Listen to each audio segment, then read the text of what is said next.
এখন ভাইকা সুন্দর করে এই আঁচলটা ফেলো, হ্যাঁ ফেলাইয়া তুমি একটু করে শুয়ে পড়ো, তোমার বাচ্চাটা দিয়ে দিও।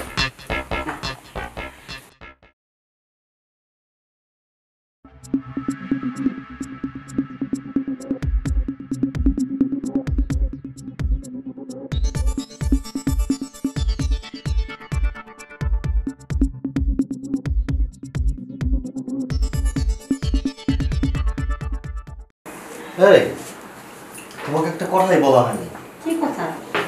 আমি অফিসে থাকা অবস্থায় না আমার বড় মামা ফোন দিছিল, বলছে আজকে নাকি সে আমাদের বাসায় আসবে। সত্যি বলতেছো? হ্যাঁ। মামা ঠাকুর আমাদের বাসায় আসবে, তা তো খুশির খবর।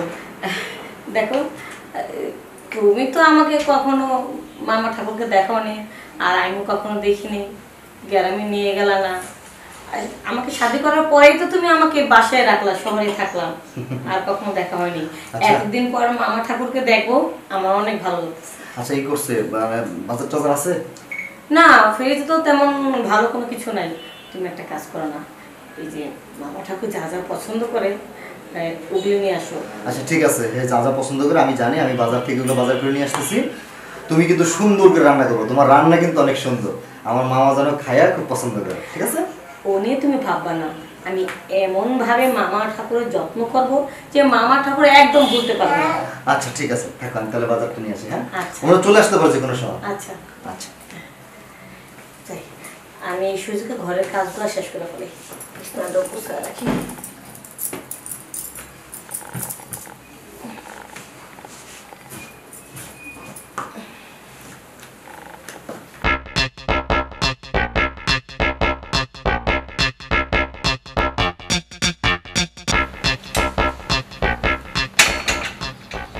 বাবারে কত বড় দালান, এত বড় বাড়ি তো আমার বাবার 14 পুষ্প দেখে নাই। যাক যাই। আরে মামা নমস্কার, মামা চলে আসছো? আরে যতীন, মেলা দিন পরে দেখলাম রে, তো কেমন আছিস? এই তো আছি, ভালো আছি। বাড়ির সবাই কেমন আছে? আছে আছে আছে, ভগবানের কৃপা সব ভালো আছে। ওই যাচ্ছিস কোথায় খেয়ে দিবি? ও মামা তোমার তো বলা হয়নি, ওই যে আমি তোমার ভাগ্নাবুকে বলে এসেছি যে আমার মামা আসতেছে বাড়ি থেকে। হ্যাঁ হ্যাঁ, তো সেজন্য ওকে বলছি তুমি এদিকে ঘর গোছাও, আমি একটু বাজারে যাই। বলেছিস আমি আসতেছি?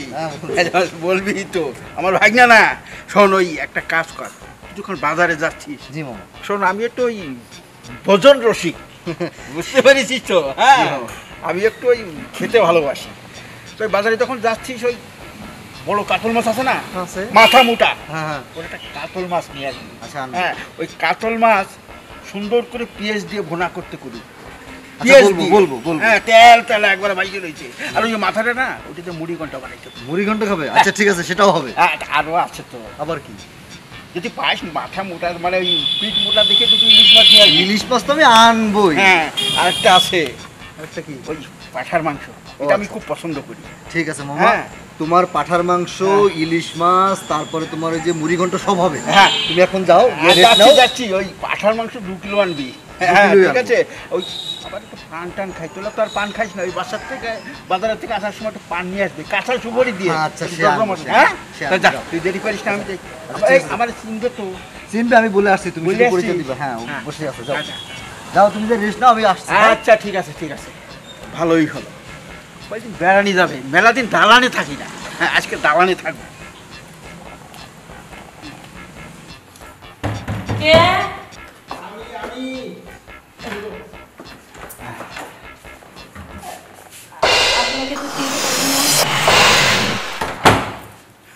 আমাকে চেনা লাগবে না, আমি ঠিকই চিনে ফেলেছি। তুমি যতীনের বউ না? হ্যাঁ, আমার বউমা। হ্যাঁ, আমার ভাইনা লাগে। ও আপনি মামা ঠাকুর? আমি মামা ঠাকুর। আচ্ছা আচ্ছা, ভিতরে আসেন। হ্যাঁ, ভিতরে যে কথা বলি। আচ্ছা, আসেন মামা ঠাকুর, আসেন। শোনো বৌমা। হ্যাঁ মামা বলেন। অনেক পথ হেঁটে এসেছি। হ্যাঁ, গাড়ি তো পাইনি না ঠিক মতো, হাঁটতে হাঁটতে পৌঁছইতে হবে। দেখো আমার এই দেরি হয়ে গেছে, গলাটা বড্ড শুকায় গেছে। তুমি জলের ব্যবস্থা করো। অবশ্যই, ঠান্ডা জল। আপনি বসুন, আপনি জল খান, শুধু জল কেন, আরো কিছু ব্যবস্থা করতেছে। আগে জল খালি। বাকিটা পরে খাবার যাও। আমি বুঝতে পারলাম না আমার ভাই না এত সুন্দর জিনিস পাইল কই। হ্যাঁ, আমার জীবনে তো এত সুন্দর জিনিস চোখে পড়েনি। ও আসো বৌমা, এই চল। জলটা খেয়ে নি।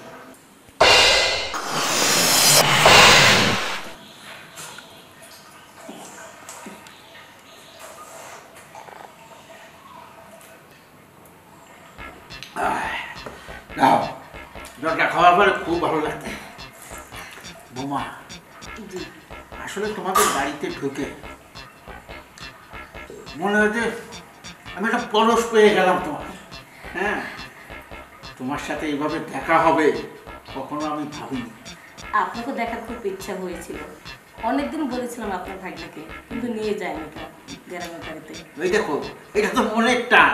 দেখো, আমাকে বলা লাগেনি, আমার হঠাৎ আসতে মনে চাইলো, ভাগ্নিকে ফোন করে দিলাম আর চুপ করে চলে আসলাম। আপনি আসছেন, আমরা অনেক খুশি হয়েছি, দেখাও হলো। আচ্ছা মামা, এই রুমে যান, এই রুমে আপনি রেস্ট নেন, যেহেতু অনেক দূর থেকে এসেছেন। হ্যাঁ, রেস্ট তো নেবই।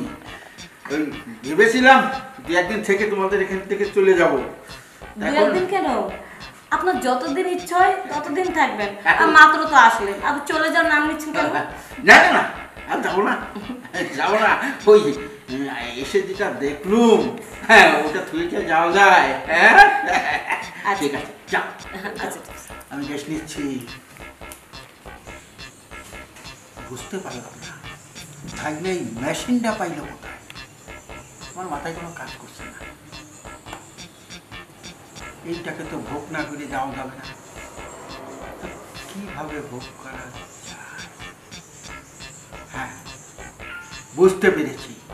ভাগ্নে আমাকে বলেছিল ওর নাকি বাচ্চা হয় না। বৌমাকে ডাকি, ওর সাথে একটু এলিয়ে বিলিয়ে কথাবার্তা বলে কথাটা বার করি, তারপরে সব হবে। দরকার হলে বাচ্চাটা আমি দিয়ে দেবো।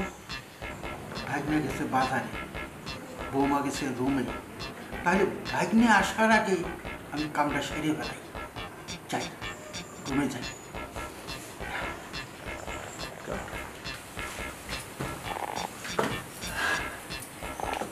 মামা ঠাকুরকে তো জল খাওয়ালাম, যেহেতু বাইরের থেকে আসছে, দুপুরে তো ভাত খাবেই। এখন তাহলে ফ্রিজের থেকে কিছু হালকা পাতলা নাস্তা দিই, ফল টল, আঙুর ফল, আপেল, এগুলো কাইটে দিই। হ্যাঁ, এটা আপাতত দিই, পরে খাবারের ব্যবস্থা করতেছি। লাগবে না, লাগবে না। আরে মামা, আপনি ফল খাওয়া লাগবে না। হ্যাঁ, আপনার জন্য কিছু নাস্তার ব্যবস্থা করতেছি। না, এখন কিছু লাগবে না। ওই দুপুরের সময় হয়ে গেছে, একেবারে ভাত খেয়ে নেবেন। জল খাইলেন, জল খাইলে কি আর হবে, একটু হালকা পাতলা নাস্তার ব্যবস্থা করি। তোমার সাথে কিছু কথা বলতে আসছি। হ্যাঁ, বলেন। কথাটা হচ্ছে, আমি ভাগ্নের কাছে শুনেছিলাম তোমার নাকি সন্তানবাদী হয় না। জি মামা, অনেক চেষ্টা করেছি, কবিরাজও ধরেছি, ডাক্তারও দেখেছি, কিন্তু সন্তান হচ্ছে না। আরে হবে কি করে? ওই সব কবিরাজ কি শহরে পাওয়া যায়? হ্যাঁ, তা কোথায় পাবো? আরে কোথায় পাবে মানে, তোমার মামা শ্বশুর। কি? হ্যাঁ, পুরা গ্রাম ভরে যাদের বাচ্চা না হয়েছে তাদের বাচ্চা দিয়েছে। সত্যি? একটা নাম ডাকাতাম। হ্যাঁ, আমার মামা শ্বশুরে এত বড় একটা কাজ করতে পারে, অথচ আমি কত ডাক্তার কবিরাজ দেখেছি, কই আপনার ভাগ্নে তো একদিনও বলে নেই যে আমার মামা শ্বশুরে এই কাজটা জানে। ওরা জানবে কিভাবে? ওরা তো ছোট। ওর বাবে, মানে ওর বাবাই জানতো, বুঝতে পারছি। তাই শোনো, ওই তোমার যেহেতু বাচ্চা টাচ্চা হয় না, আমি গ্যারান্টি সহকারে তোমার বাচ্চা দেব। হ্যাঁ মামা ঠাকুর, তাহলে আর দেরি করছেন কেন? একটু তাড়াতাড়ি দেন, জানেন আমার পেটে বাচ্চাটা আসলে আপনার ভাগ্নে যে কি খুশি হবে। শোনো, তার চেয়ে আমি বেশি খুশি হব। সত্যি? হ্যাঁ, কারণ বাচ্চাটা তো আমি দিচ্ছি, তাই না? জি, জি। ওই শোনো, ভাগ্নে তো গেছে বাজারে, হ্যাঁ, আসতে তো সময় লাগবে। আমি চাইছিলাম ওই তোমাকে বাচ্চা দেওয়ার কাজটা আমি সেরে ফেলাই। হ মামা, তাড়াতাড়ি করেন, তাড়াতাড়ি আমাকে বাচ্চাটা দেন। জানেন না মামা, কত কবিরাজ, কত ডাক্তার, কত কিছু যে যা বলছে আমি সব জায়গায় গেছি, কত বাচ্চা হচ্ছে না। মামা যেহেতু আপনি এই কাজটা জানেনই, আর মিস করতেছি না, তাড়াতাড়ি বাচ্চা সবাই দেন কি মামা। আর আমার মতন কবিরাজ, হ্যাঁ, যে কইলেই বাচ্চা দিয়ে দেবে? মামা আপনার বাইকটা শুনলে তো অনেক খুশি হইব জানেন। হ্যাঁ, খুশি তো হবে। তা শোনো, তুমি চোখ দুটা বন্ধ করো, আজকে ডাকো ডাকো ডাকো, আরে থাকো না, ঢাইকা সুন্দর করে এই আঁচলটা ফেলাও, হ্যাঁ, ফেলাইয়া তুমি একটু করে শুয়ে পড়ো, তোমার বাচ্চাটা দিয়ে দিয়ে। হ্যাঁ, শুনছ?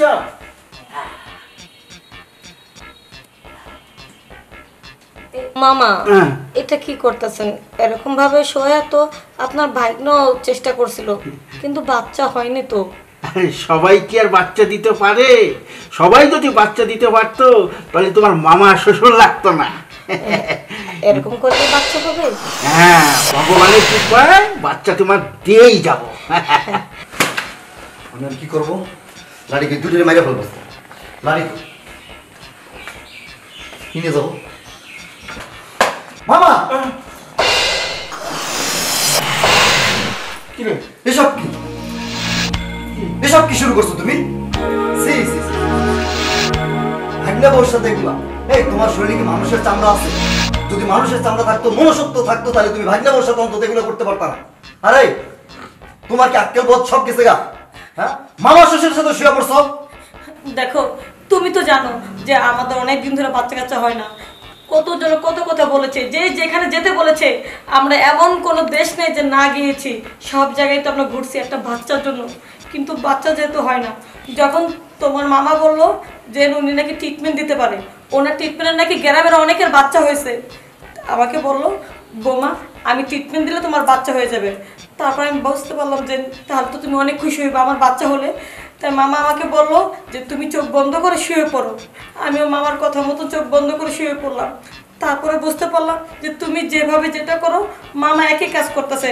তখন আমি মামাকে বললাম এরকম কাজটা তো আপনার ভাগনা বলে, ভাগনা এই কাজটা করে, ভাগনাটা আর আমারটা আলাদা, তুমি শো আমি ভালো করে ট্রিটমেন্ট দিতেছি। ভাগনাটা আমারটা আলাদা। হ্যাঁ, তারপর- এ অমানুষ। হ্যাঁ, মানুষ এতটা অমানুষ হয় কিভাবে? এতটা জানোয়ার হয় কিভাবে মানুষ? আরে আবার কথা বলো, তোমার যদি একটু যদি মানিজ্জত থাকে, ঠিক আছে, তুমি এখান থেকে বের হতো। তোমার শরীরে রক্ত থাকলে তুমি এখান থেকে বের হও, আমার সামনে থেকে যাও, নাহলে আমি কিন্তু তোমার কাছে কি করবো? এই এই দাও কই, এই দাও কই। তুমি শান্ত হও। শান্ত, তোরও মার মানবি আজকে, যাও। এই, আমার মাফ করে দাও, আমি বুঝতে পারি যে মামা আমার এইভাবে ট্রিটমেন্টটা দিব, বিশ্বাস করো আগে জানলে আমি এরকমটা করতাম না, এরকম করতে না। আমার ভুল হয়েছে, আমি তো পায়ে ধরি, আমার মাফ করে দাও, আমি বুঝতে পারিনি কেন। এই আমাদের একটা বাচ্চা হয় না, এই কষ্ট আমার আছে, আমার এই কষ্ট আমার আছে বুকের মধ্যে, কিন্তু তাই বলে কি, তাই বলে এত ইমোশনাল হওয়া যাবে না। তুমি তোমার মামা শ্বশুরের সাথে সি সি সি সি সি সি এগুলো তুমি লোকের কাছে বলতে পারবা, মুখ দেখাইতে পারবা কারোর কাছে? তুমি না বাচ্চার জন্য পাগল হয়ে গেছে, তো এরকমের পাগল হওয়া যাবে না, ঠিক আছে? আর আমি যেন ফার্দার সামনে কোনোদিন এই ধরনের কোনো কিছু না দেখি। আর কোথায় কি করতে হবে, কোন কবিরাজের কাছে নিতে হবে না নিতে হবে, আমার কি করতে হবে এটা আমি ভালো বুঝবো, ঠিক আছে? ঠিক আছে, সাবধানে থাকবা। আর যাও, আমার ক্ষুধা লাগছে, খাবার দাও। খাবার দেবো, শোনো আমার না গোসল করা লাগবে। এই যা যা যা যা, সামনে যা, সব যা গোসল কর, যা। মান ইজ্জত সব শেষ করলো আমার।